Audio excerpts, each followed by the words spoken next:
नमस्ते भैया, राम राम। कैसे हैं आप लोग? सियासत की बवाली कहानियां लेकर एक बार फिर से हम हाजिर हैं भैया। तो भैया आज की कहानी मायावती जी पे है। मायावती जी जो अभी संगठन में लगातार फेरबदल करने की कोशिश कर रही हैं, लगातार बूथ लेवल तक पूरा कोशिश कर रही हैं वो कि कैसे जो है पूरा संगठन को एकदम टनाटन किया जाए। लेकिन इस कोशिश में मायावती एगो बहुत बड़ा गलती कर रही है भैया। और वो ऐसी गलती है कि अगर उसका पोंछ पकड़ लिया विपक्ष ने, माने उनका विपक्ष ने, तो समझिए फिर बड़ा गड़बड़ हो जाएगी। तो का है वो गलती ये बताएंगे। लेकिन भैया अगर आप हमारे चैनल पर नया नया आए हैं तो उससे पहले दो काम कर दीजिए। पहला ही कि जो सब्सक्राइब वाला बटन में दिख रहा है ना, उसको सब्सक्राइब कर दीजिए। और जो घंटिया दिख रहा है उसको दबा दीजिए, है ना, दबा दिए। चलिए आपको अब असली मुद्दे पे लाते हैं। देखिए, बहुजन समाज पार्टी के संस्थापक थे काशीराम।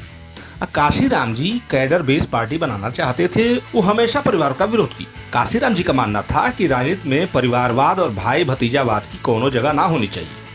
यही कारण था कि उन्होंने अपनी राजनीतिक विरासत अपने परिवार को ना दी, बल्कि अपनी सबसे ज्यादा योग्य कार्यकर्ता मायावती को दी। मायावती काशीराम के खींचे गए लकीर पर चलती रहीं और परिवारवाद से लगातार दूर रहीं और खुद परिवारवाद को लेके बीजेपी, कांग्रेस, सपा सबको ठोकती रही, खूब हमला बोलती रही, समझ रहे हैं। लेकिन अब भैया अब मायावती जो काशीराम की जो खींची गई लकीर थी उसको लांघ गई है और मायावती परिवारवाद के जाल में फंसती जा रही हैं। अब आप नहीं मानेंगे तो आपको उदाहरण बताते हैं। मसलन बीएसपी सुप्रीमो मायावती जी जून महीने में अपने भतीजे आकाश आनंद को उन 4 राज्य का चुनाव प्रभारी बना दिया जहां आगामी विधानसभा चुनाव होने। ये लिस्ट में मध्य प्रदेश, राजस्थान, छत्तीसगढ़ और तेलंगाना है।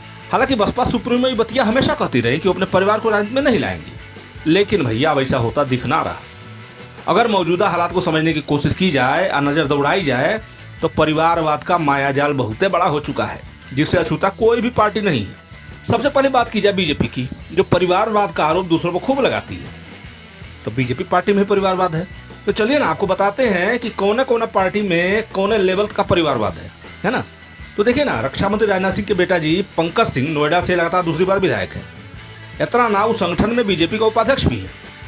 वहीं यूपी सरकार के कैबिनेट मंत्री संजय निषाद के बड़का बेटा प्रवीण निषाद बीजेपी से सांसद है और संजय निषाद के छोटका बेटा सरवन निषाद चौरी चौरा विधानसभा क्षेत्र से बीजेपी के विधायक है। बात की जाए सहयोगी पार्टी की, अनुप्रिया पटेल की, तो केंद्र में मंत्री हैं खुद, पति आशीष पटेल यूपी में कैबिनेट मंत्री हैं। वहीं सुभाषपा के राष्ट्रीय अध्यक्ष ओम प्रकाश राजभर पार्टी के राष्ट्रीय अध्यक्ष हैं और उनका दोनों बेटा अरविंद अरुण राजभर पार्टी के राष्ट्रीय महासचिव। अब विपक्ष बीजेपी पर परिवारवाद का आरोप भले ही लगा रहा हो, लेकिन बीजेपी का साफ एजेंडा है कि जो हाईकमान का फैसला होता है उसी फैसले पर पार्टी अमल करती है। किसी एक परिवार पर पार्टी पूरी तरह निर्भर नहीं है। वहीं दूसरी ओर सपा जो है वो बीजेपी पे हमला बोल रही है ना। वो कह रही है कि आजकल सरकार रोजगार, महंगाई के मुद्दे पर बात नहीं करती, जनता के हित के मुद्दे से दूर भागती है ना। अब देखिए ये सारा खेला हो रहा है, लेकिन ये बीच में कांग्रेसो बोल रही है, समझ रहे ना। उस सूप बोले न बोले, चलनी बोले जिसमें खुदे 36 छेद, पुरान कहावत है, सुने होंगे। अब परिवारवाद का सबसे बड़ा जो शिखर पुरुष, सबसे बड़ा जो स्मृति चिन्ह है वो कांग्रेस है। वो कह रही है कि मायावती अपने भाई भतीजे के लिए काम कर रही हैं।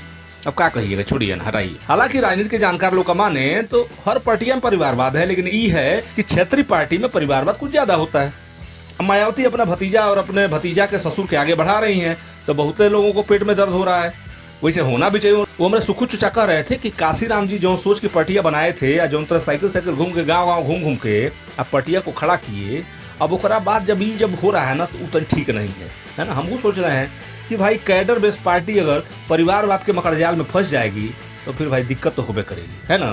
तो चलिए आज की कहानी में इतना ही। आगे फिर मिलेंगे कौन नया कहानी के साथ। तब तक के लिए भैया राम राम।